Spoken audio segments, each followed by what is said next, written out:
Saturday night of the party and the prohibition, and we saw what took place when Vashti refused to come. Then she was put away, and we're going to pick up the story. There's a little gap. We'll look at that and we'll highlight it, and then we'll show what took place whenever the king reconsidered what had taken place. One of the things that we're going to see in the book of Esther is this: things that could not be humanly changed, but things that God would change by the power of the Spirit of God. Those two things have to sit in harmony. Things that, humanly speaking, could not be reversed. The clock cannot be turned back. Sometimes decisions are made, and though we regret them, they can't be changed. And yet there are other times there are things that God can in grace overturn. And we'll learn in this lovely book that in many times, many times, failure with God is not final. God gives fresh opportunities to bear witness for him. Now, our reading this evening, to introduce topic number 2, the pageant and the proposal. Our reading this evening is in Esther chapter 2, and we'll begin our reading at verse number 1. We'll not read the whole chapter, but we will have to take bits and pieces out of the chapter just to get the sense of what we want to study tonight. After these things, when the wrath of King Ahasuerus was appeased, he remembered Vashti and what she had done and what was decreed against her. Then said the king's servants that ministered unto him, Let there be fair young virgins sought for the king, and let the king appoint officers in all the province of his kingdom, that they may gather together all the fair young virgins unto Shushan the palace, to the house of the woman, and the custody of Haggai, the king's chamberlain, the keeper of the woman. And let things for purification be given them, and let the maiden which pleaseth the king be queen instead of Vashti. And the thing pleased the king, and he did so.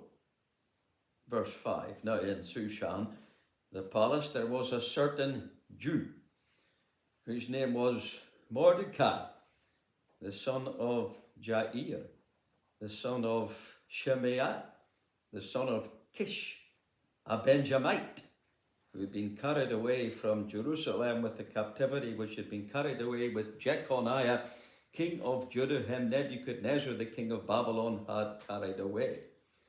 And he brought up Hadassah, that is Esther, two names for the same girl.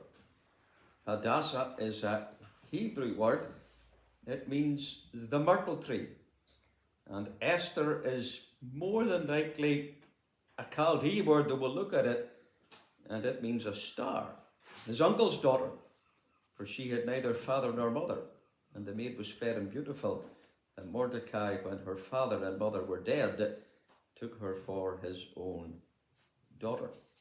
Verse 9, the maiden pleased him, that is Haggai, and she obtained kindness of him, and he speedily gave her such things for purification. Verse 10, Esther had not showed her people nor her kindred, for Mordecai had charged her that she should not show. And Mordecai walked every day before the court of the woman's house to know how Esther did and what should become of her. We'll look over then to verse number 14. So she went in on the evening, and the morrow she returned into the second house of the woman, the custody of Shashgaz, the king's chamberlain, which kept the concubines. She came into the king no more, except the king delighted in her, and she were called by name. That's every single one of these girls. And when the turn of Esther, the daughter of Abihail, the uncle of Mordecai, who had taken her for his daughter, was come to go into the king, she required nothing but what Haggai, the king's chamberlain, the keeper of the woman, appointed. And Esther obtained favour in the sight of all them that looked upon her. Verse 17, and the king loved Esther above all the women, and she obtained grace and favour in his sight more than all the virgins. So he set the royal crown upon her head, and made her queen instead of Vashti. And the king made a great feast unto all the princes and the servants, even Esther's feast. And he made a release to the provinces, and gave gifts according to the state of the king. And when the virgins were gathered together the second time, Mordecai sat in the king's gate. Verse 21, in those days, while Mordecai sat in the gate, two of the king's chamberlains, Bigthan and Teresh, those who kept the door, were angry and sought to lay hand on the king Ahasuerus. And the thing was known to Mordecai, who told it to Esther. And Esther certified the thing in Mordecai's name. And when inquisition was made of the matter, it was found out. They were both hanged on a tree. It was written in the book of the Chronicles before the king. A very, very significant verse, which will come into play again later on in the story. And we'll leave the reading there with the Lord's blessing. So we have looked at the party and the prohibition. We're looking tonight at the pageant and the proposal. That's what we have called that. And then tomorrow evening, in our next session, in the will of the Lord, we look at the pogrom and the payment. Now, on Saturday evening, in our first study, we highlighted that there were 5 main characters in the book of Esther. There are lots of secondary characters. We saw in chapter 1 there were 7 chamberlains who looked after the king's house. We also saw that there were 7 princes who sat in the king's presence. We also, in our chapter this evening, you'll have noticed numerous times the mention of this man, Haggai, a eunuch, who was in charge of the part of the palace of the king in which the young virgins were kept. And then this other man, I think it just appears that once, Shashgaz, and he kept the house of where the concubines were kept. And that sounds a bit confusing for some of the young people, but we'll maybe go into the background and the detail of that, because it's very different from the kind of society we live in. So there's all these characters who are in the background. There's all these characters who are in the sidelines. There's these 2 men that we read about, Bigthan and Teresh. One of them was mentioned in chapter 1. He appears again at the end of chapter 2, and they have some kind of uprising against the king. Probably in the night they try to assassinate him. It's found out, and the 2 men are hanged, and that comes back into the story again. But the main characters in the story, we have first of all the monarch, the king. The story begins with him. It appears to be the prime interest in the book. He appears to be the central character, one of the 7 monarchs we touched on in the first session, the pagan rulers of the Gentile world, the man who's running over 127 provinces. Probably the Medo-Persian kingdom at its greatest. Not its best. Because the best quality kingdom was the kingdom of Nebuchadnezzar. Daniel said that. The kingdom of gold. Thou art the head of gold. And yet the kingdom of the chest and the arms, that's the image in Daniel chapter 2. Don't forget to connect all these passages together. That goes in your little diagram. The kingdom of the chest and the arms, it had the broadest reach. From India to Ethiopia. Way out there in the east, right across into North Africa. And yet this man is greedy because 127 provinces are not sufficient. He wants just to have, like most people in the world, and like us sometimes, if the truth be told, just a little bit more. He's going to nibble at Greece. Not because he needs Greece, but because he would like to have a little bit more of his empire. He'd like to extend it a bit further. The difficulty was, just before we came into chapter number 1, that the Grecians were, although they hadn't as big a kingdom, see, their kingdom's going to rise later, because you go back to Daniel chapter 2, the kingdom of Greece is going to be the third empire. And things are going to move on after our story as you go towards the end of the book of Daniel, where Greece eventually will rise and put down the kingdom of Medo-Persia. This man started to fall. he instigates a little naval battle with the Grecians, just to see how things were worked. And he didn't come off very well. He had his big party 6 months long. He gathered in all his captains and his soldiers and his headmen and his princes to curry favour and to bring in, I suppose, some extra funds to help, and all he was doing to get them on his side. And then in actual fact, what happened after Vashti was put away, at the beginning of chapter number 2, after these things, it's actually possible in the record, whoever the scribe was, and it might have been Ezra, who actually wrote all of these books, that after these things at chapter 2 and verse 1 does not refer to the party that came before and the putting away of Vashti. Because in between chapter 1 and chapter 2, there is a gap of possibly between 3 and 4 years. And that's proven actually in some of the things we read in chapter number 2. And inside that gap, there came the Second Greek War. What actually happened, according to the history books, was some of these generals who came to the party and all the rest, they said to Ahasuerus, they said, you know what you should do the next time is you should come with us and set up a throne on the shore of the Mediterranean Sea, looking across at Cyprus and Macedonia, and you should oversee the battle. Now, whether they thought that would help, or whether they thought that that would let him see the difficulties, I don't know. I'm not going to pronounce, but I'll tell you this, it didn't work. It made things worse. And they had to come back home again, and he was defeated a second time, and a lot more money was spent in trying to defeat the Greeks. Chapter 2 and verse 1, it says, after these things, when the wrath of King Ahasuerus was appeased, he remembered Vashti. I can just see him, you know. He's coming home from a Greek war that hasn't gone well. He's still the ruler of 127 provinces. But nothing in his kingdom, nothing in his war machinery, nothing in his economy is going right. What would a man want to do? He'd want to come home and share it with his nearest and dearest at home.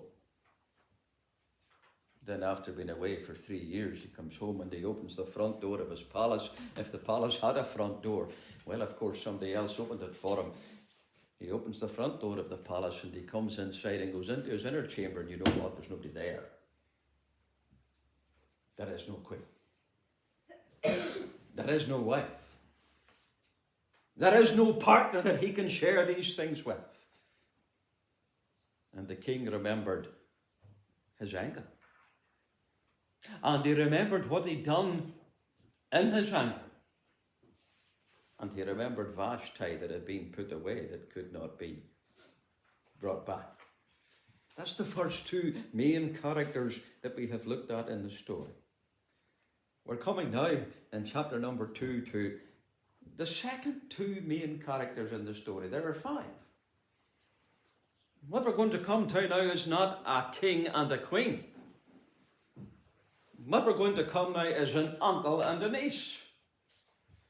In fact, an adopted child, because she was an orphan. A different kind of family relationship, a different kind of home. And we're going to look a little bit at that home and see what kind of lessons we can learn there. And then this girl from that home, she's going to come into a different kind of relationship with the king that we read about in the first passage. So the girl from that home, who's treating Mordecai as her adoptive father, who's obedient to him and obeying his instructions, isn't that a lovely relationship we see there? She's going to move out of that environment, guided by his instructions, obedient to what he says, and she's going to go into a marital relationship with the king that we saw in chapter 1. But that marriage is going to turn out to be very different to the first marriage. And so we're going to see this evening how Esther and Mordecai, how they interacted together and what their background was. We're going to see how Esther moved from Mordecai's home as an orphan child adopted by her uncle to being the queen instead of Vashti. Isn't that amazing? And then, of course, when we get to the end of chapter number 2, there's still one main character left. I think I said in the first session that Mordecai, whatever way you want to pronounce it, that he was the main protagonist in the story. You could say, you see, if we were breaking this down as a drama, because it is a drama, you could say that Esther, she is the main love interest. You could say that Vashti was probably the secondary love interest, because love is not mentioned in that relationship, and she was put away very harshly. And yet, strangely enough, we read in chapter 2 that this hard-nosed king, this man that only cared about his image, this man that only cared about making impressions on other people, this man that was motivated by anger and drink and pride, the Spirit of God is able to tell us that moving by the Spirit of God, he fell in love with this girl Esther. Isn't that amazing? The book of Proverbs tells us, written a little while before this, the book of Proverbs tells us, the heart of the king is in the hand of the Lord as the waters. He turns it whatsoever way he wishes. That's absolutely true, isn't it? The heart of this Gentile king was in the hand of God, and God was moving the king for his own ends and for the preservation of his own people. Oh, you say, but I thought that God only guided people who were saved. No. God should guide, and we should permit the guidance of the Spirit of God and the persons of the Godhead in our lives if we are to be reborn again. And that should be manifested in our life and testimony, in our marriages and homes. But by the grace of God, when I read from Genesis through to Revelation, I find men, whether they were saved or not, I can't tell. But God chose them. And God used them for his purposes and for the blessings of others, because God can choose whomsoever he will. Cyrus, my servant, whom I have chosen, he said. Nebuchadnezzar, right back the ancestor of those two men that I've mentioned, I've no doubt whatsoever the Spirit of God makes it clear that Nebuchadnezzar, in the process of time and the dealings of God, Nebuchadnezzar was truly born again. I'm certain I'll meet him in heaven. And how many other of these kings, when their day was finished and they realized that God had worked in their lives, were not always told, you know. I'm totally convinced we'll meet people in heaven that we didn't even realize we're going to be there. All on the same basis. Nothing fanciful whatsoever, but all on an acceptance and admission that God is in control. That's absolutely true. And they have to bow in sovereignty to the will and the power and the purposes of God. So we're going to look now at Mordecai and Esther, and their relationship and their background. And that leaves us at the end of chapter number 2. Mordecai, we have called him the protagonist. He is one of the main players right through the book until the very conclusion. He's the last person mentioned at the end of the book in the little tiny chapter 10. And if there is a protagonist, there has to be an antagonist. There has to be an enemy. There has to be an opposition force. Wasn't that mentioned even in the opening prayer? There has to be an enemy of the people of God. There has to be an enemy of the purposes of God. There has to be an enemy of the plan of God. There has to be an enemy of the person of God. We all know who that enemy is. That enemy is Satan. And there are men on this earth, and there have been men in past generations, and there will be a man who possibly is already alive, in fact 2 of them, and they will completely and totally and unilaterally bow before Satan, that they might willingly become his tools in his service against God. We're going to see a picture. We're going to see a shadow. We're going to see a prefiguring of that. That'll be our study tomorrow night. I'm not even going to mention his name tonight. But we'll get him tomorrow evening in the will of God, and that'll make the fifth character that we're going to study in the book. Mordecai. We notice something interesting about him. Did you notice? The very first thing that we're told about Mordecai in our study was this. What was it? Mordecai was a Jew. Now, you see, we don't really know, is it the narrator? Let's say it was Ezra the scribe, because he wrote quite a bit of these books. He wrote his own book, Ezra. And he probably wrote the book of Nehemiah. And he possibly wrote the book of Esther, wrote it down. We don't really know. Maybe even second or third hand accounts. Because all of these things were written, and they weren't necessarily written by the men who were in them.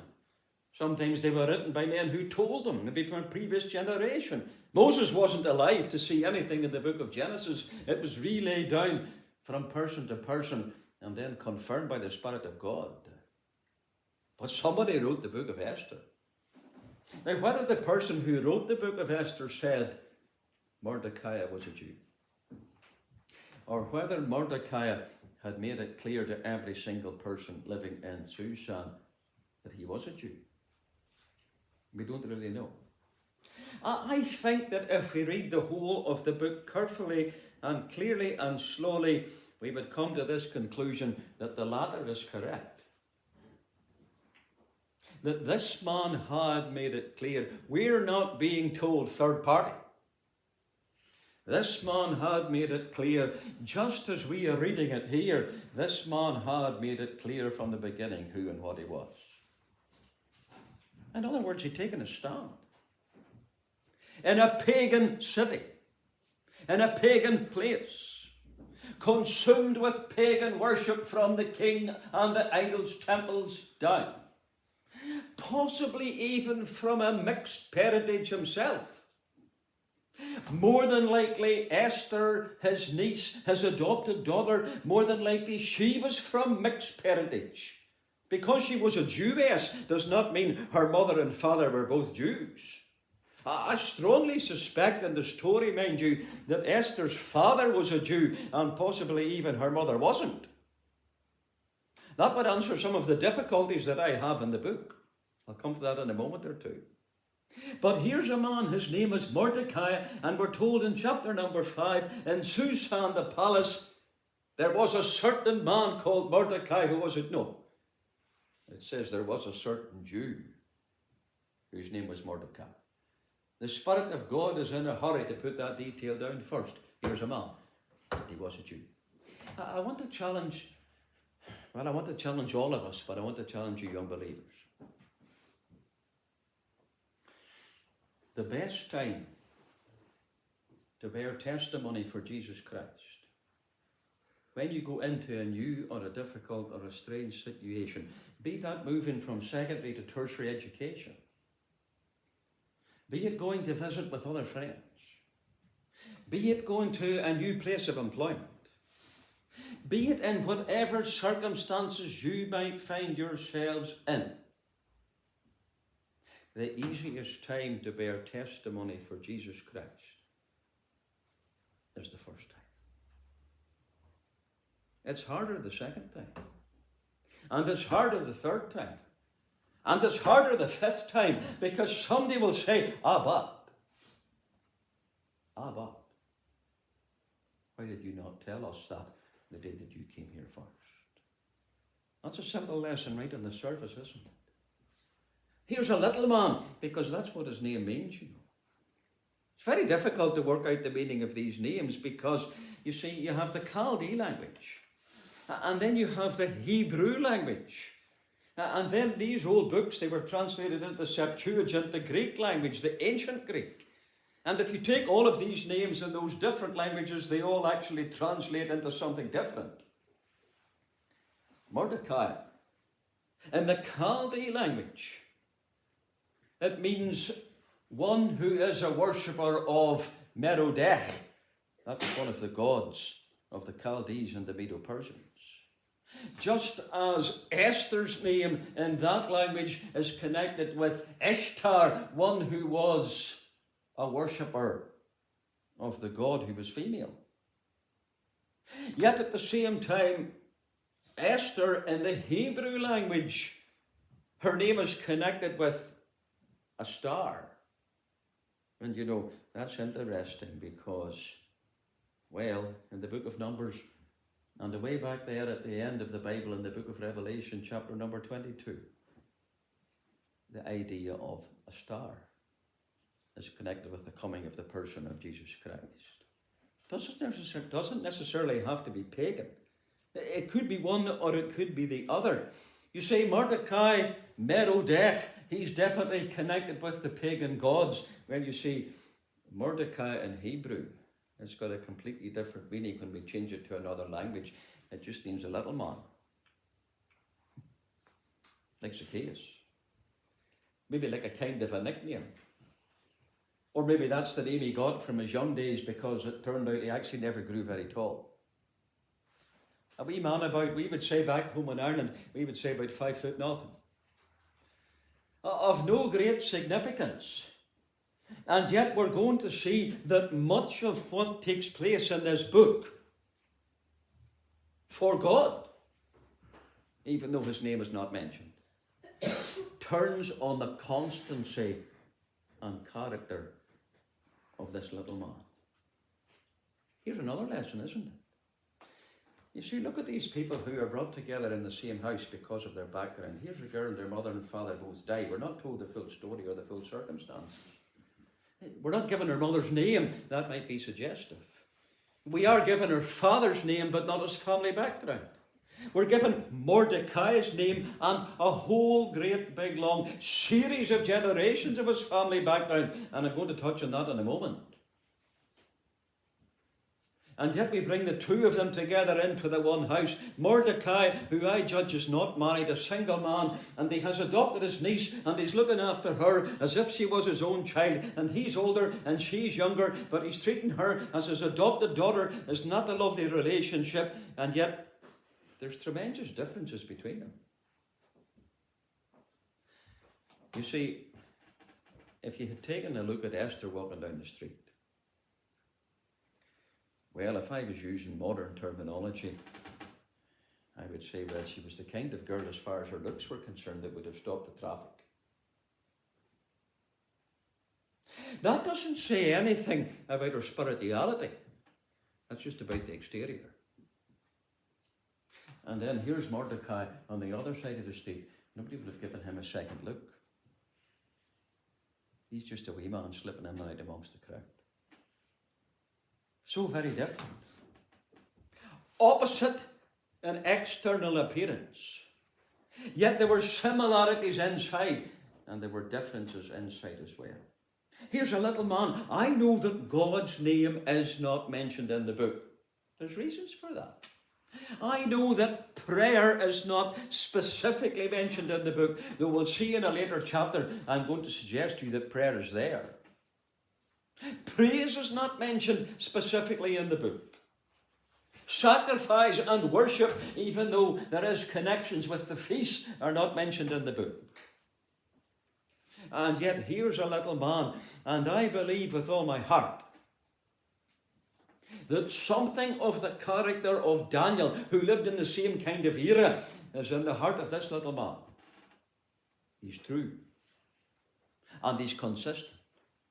And he wants to do what's right before God. And he wants to see the purposes of God worked out. Mordecai. We're told, first of all, he was a Jew. Then we're told he was a little man. That's what his name means in Hebrew. That gives us a lovely comparison with another man from the same tribe. 1 Samuel chapter 9, verse number 3. You remember that man? He wasn't called a little man.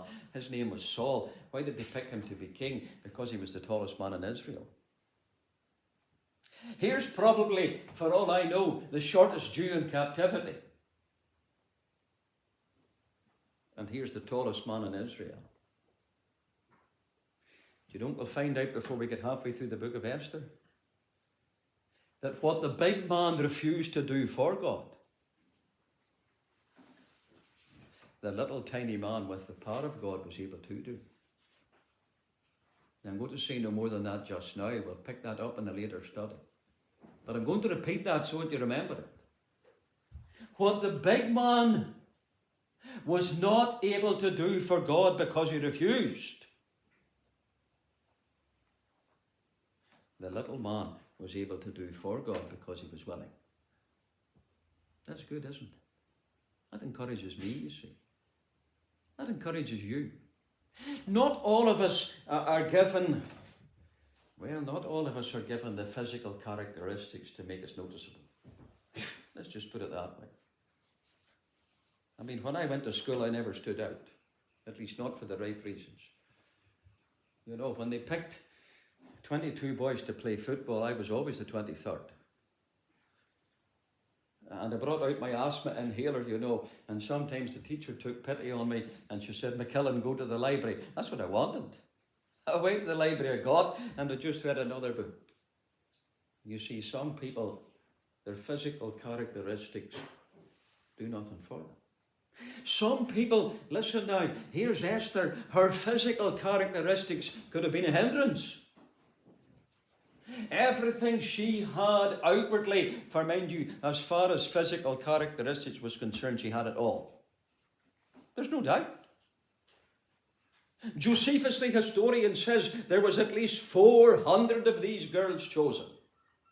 That must be true, because even after the king chose Esther, did you notice in the reason he carried on picking more girls? That's sad, isn't it? Yes, it tells us in the passage he loved Esther and the thing should have stopped there, but he carried on picking more girls to make them concubines. Hundreds of them. And Esther must have been the outstanding one. And yet I'll tell you this, her beauty, what was on the outside, could have been a hindrance. And yet by the grace of God, God was willing. Because she was willing. Likely, even though we're not told it, because Mordecai was praying and guiding it home, that every single characteristic she had was able to be used in the hand of God. I hope you're getting that now. Some of you young people, it will not be long until you're going off to other places.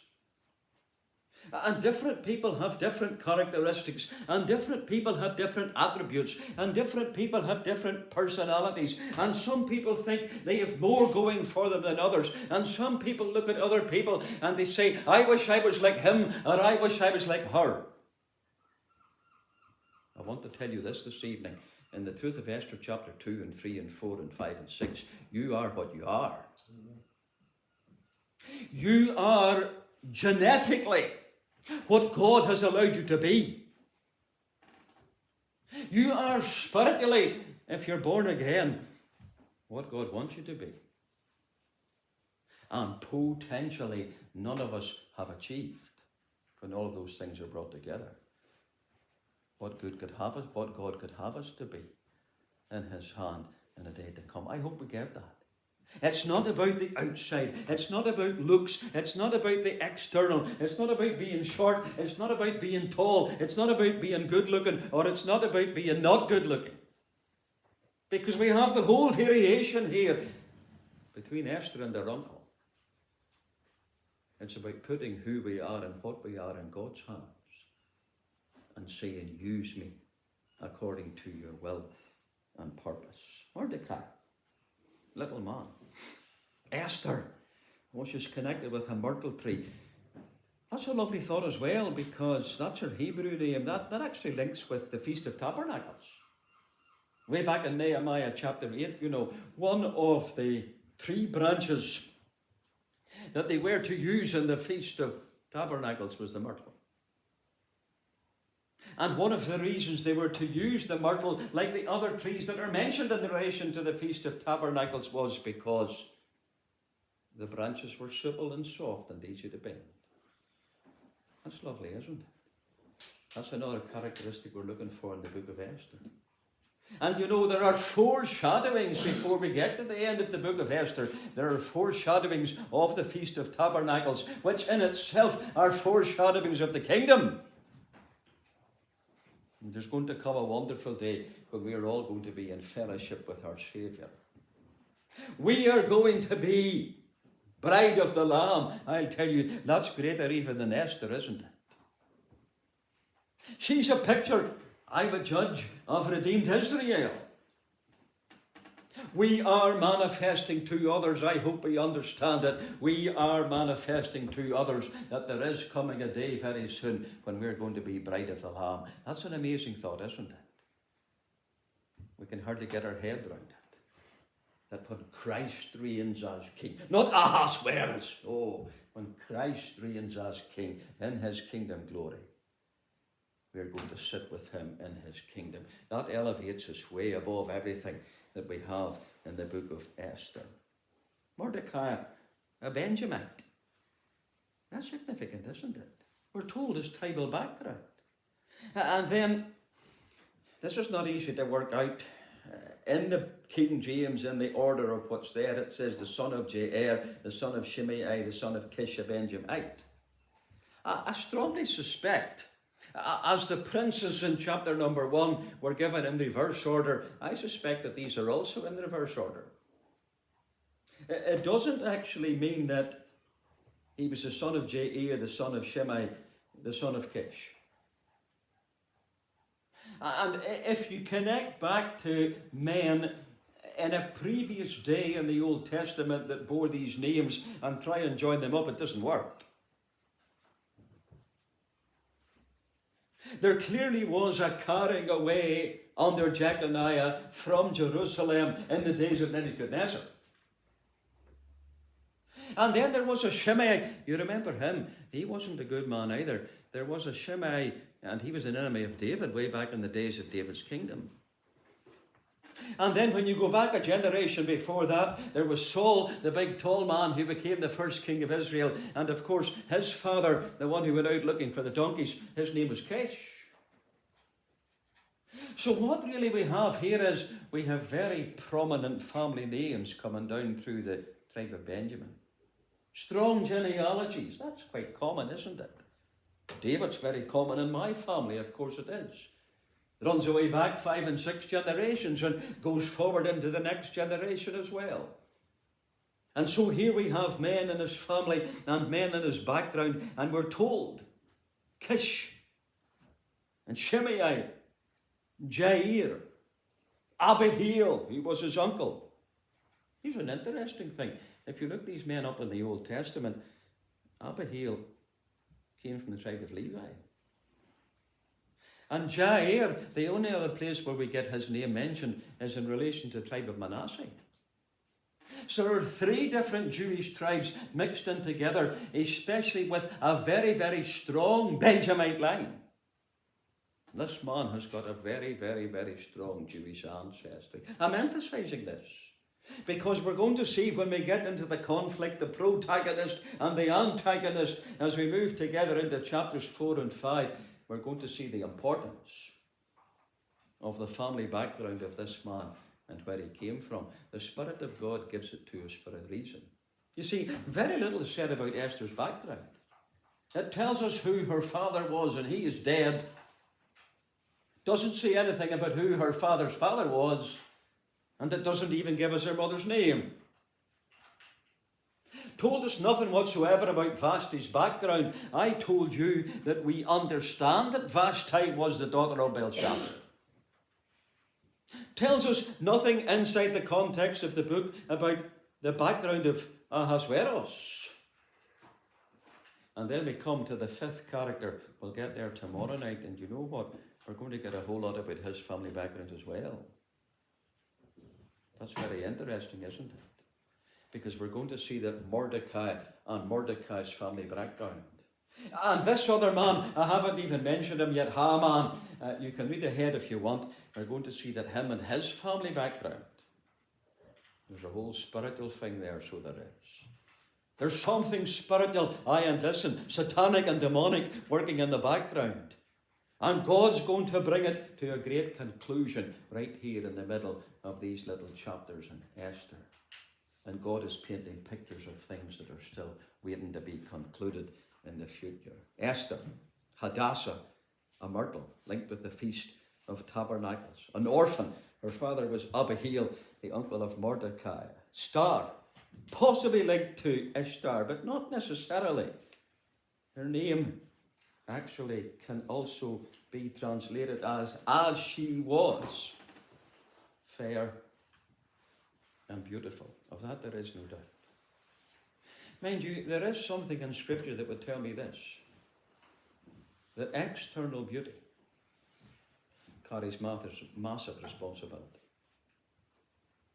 There are not that many people in the Bible that are described as being beautiful on the outside. Joseph, David, Daniel. In the Old Testament, there are probably as many men described as being beautiful as there are ladies. And that carries a huge amount of responsibility because it draws attention from others. And to take a stand for God when you're under the eye of other people. See, it's easier to be insignificant. Mordecai, the little man, like Zacchaeus, could have stayed insignificant if he'd wanted.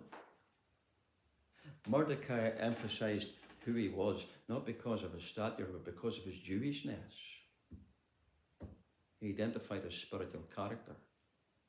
Esther stood out because of what she looked like.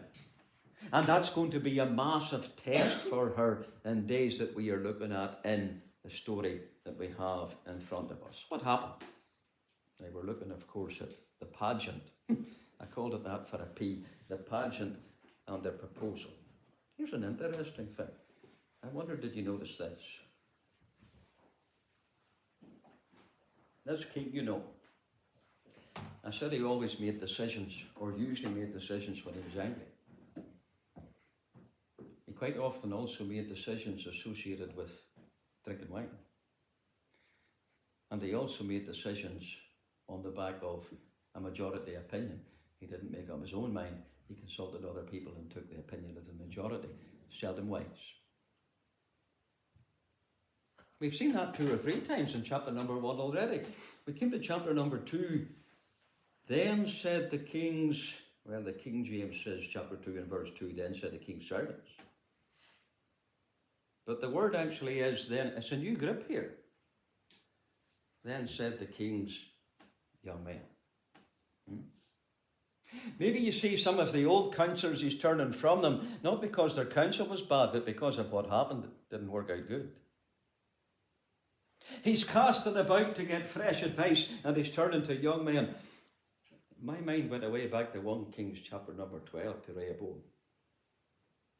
The counsel of the young men was attractive. And yet, you know what? The whole thing was in the hand of God. Because God had purpose back then, and the kingdom would be divided. What did the young men say here? The young men said, let's go through a whole great big pageantry and a program. What you really should do is you should send out a message that you're looking for beautiful virgin girls from 127 provinces in the kingdom. Bring them here to Susan. Bring them in to the harem where the concubines will look after them for a whole year and purify them and make them smell nice and everything else, and then test them and examine them and look after them one at a time, and then pick the one that looks best or smells best or whatever, on the basis of a 10 or 12 hour examination to be the queen. I'll tell you this. Let me speak again to young folk, for I used to be a young person. And some of the things in the past, you know, and some attitudes that we had in the past, sometimes if we were 18 or 20 again, I speak from my own heart, we might do things a wee bit differently.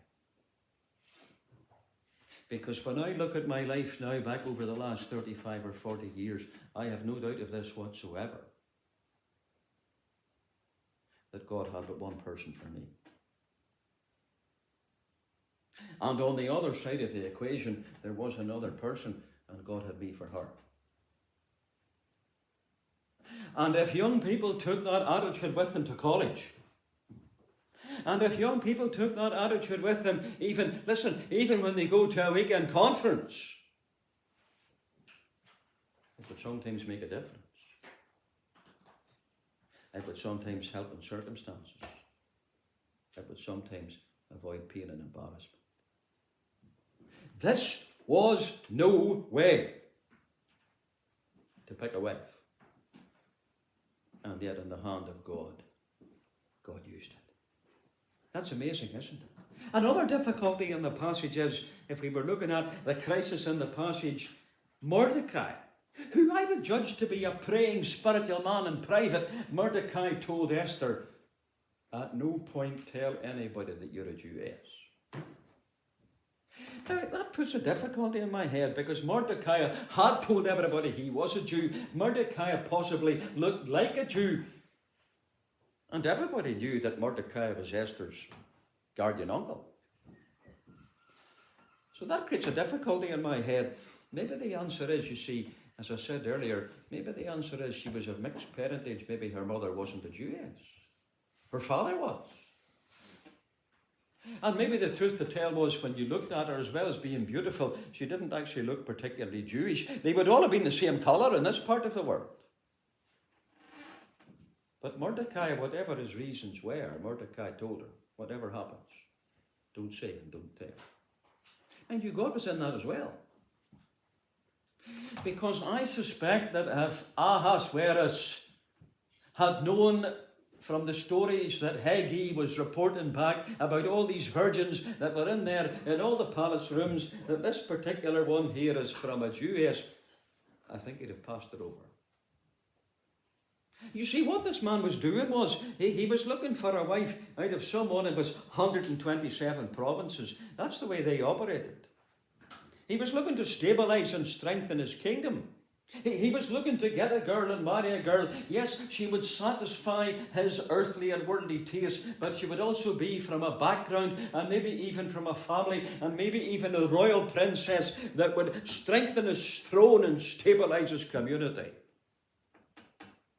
By the Spirit of God, he fell in love with an orphan, lightly penniless, from just outside the palace gates, who was a Jewess, a worshipper of Jehovah.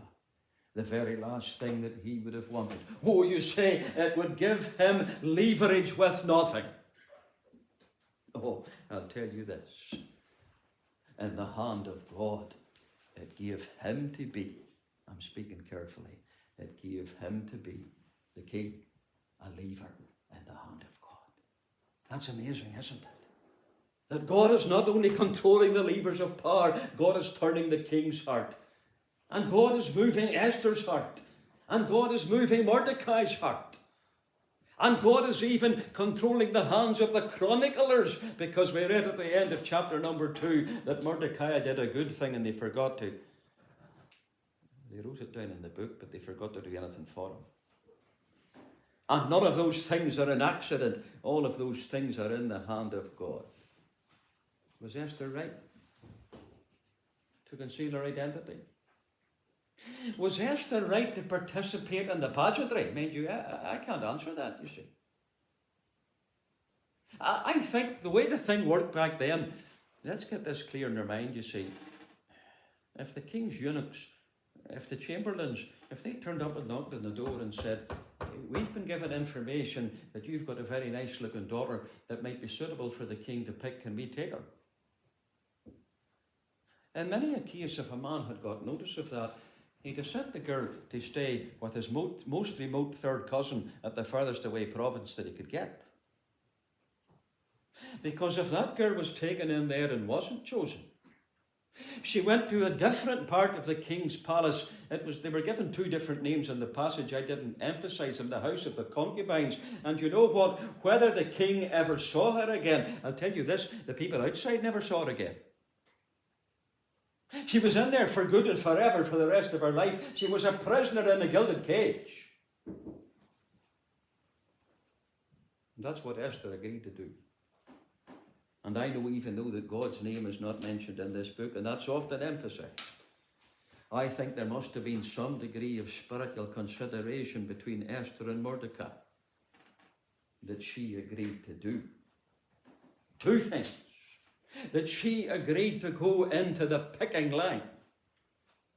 And she also agreed not to tell that she was a Jewess. In verse number 17, the king loved Esther above all the women. Josephus said there was more than 400. The passage tells us there was more than a year's worth of them, so there must have been at least 400. And the Spirit of God worked in the heart of a pagan king, and the king loved Esther above all the women. Let's go back to that verse again. Proverbs 21:1. The king's heart is in the hand of the Lord, like the rivers of water. He turns it whithersoever he wants. I'll tell you this, dear brother and sister, tonight, we live in fearful days. I mean that in both senses of the word. We live in days when we should be spiritually fearful. And we live in days in which the hearts of men are failing them for fear. We live in days when we no longer have wise government. We live in days when we no longer have stable government. We live in days when we no longer have sound or moral government. And unless you think I'm being critical, that applies in Scotland and England, Wales and the north of Ireland, all the regions of the kingdom. What's our response? What's our attitude? To go back to the examples that we have in little books like this, even though we can't fully understand what has taken place. And go to Proverbs chapter 21. The king's hand is in the hand of the Lord like the rivers of water. He turns it. That's Jehovah. Whatever way he wants. He raises up the basest of men and sets them among princes. He raises whom he will and pushes down whom he will. And if we find ourselves under government that we can't respect, we have to remember this, that our God is working out his plans. And our God is working out his purposes. Let me just quote a little something. I have one or two quotations, because some of you will ask questions about, was Esther right and not revealing and all the rest of it. Matthew Henry said this. Matthew Henry wasn't right about everything, but he wrote some nice stuff. Matthew Henry said this: all truth need not be spoken at all times. That's true. But untruth should not be spoken at any time. That's good, isn't it? All truth should not be spoken at all times. But untruth should not be spoken at any time. Another commentator that I was reading, an American man, said this: concealing our convictions is not profitable, nor is compromising with the world. But they do not, in the grace of God, disqualify us from contending for God in the future. That's a good note to finish on, isn't it? You say, what does that mean? I'll tell you what it means: that all failure is not final. Esther chapter 2, no matter how we look at it, contains mistakes. And yet the very mistakes were used in the hand of God. And a girl in a palace. And a praying man with a testimony outside. And a king on the throne who picked a girl at random just because of her looks. And all of that is brought together. As well as the enemy will see tomorrow night. And is used in the purposes and the hand of God. They all made mistakes. And yet God in grace overturned the mistakes and used them. These people, there are no more characters to be seen in the book. Used them to fulfill his purposes inside their own generation. Shall we pray? Our Father, we ask a blessing to be upon us as we would leave and go home this evening. We are grateful for all that we have thought of and all that we have considered from this strange, illuminating and wonderful book. We pray it might be a blessing upon our souls. It might be a joy to our hearts. As we look at its pages again and consider them, it might touch our hearts. Bless us, we do pray, Give to us an interest. Bring us back with open hearts and open minds, we do pray.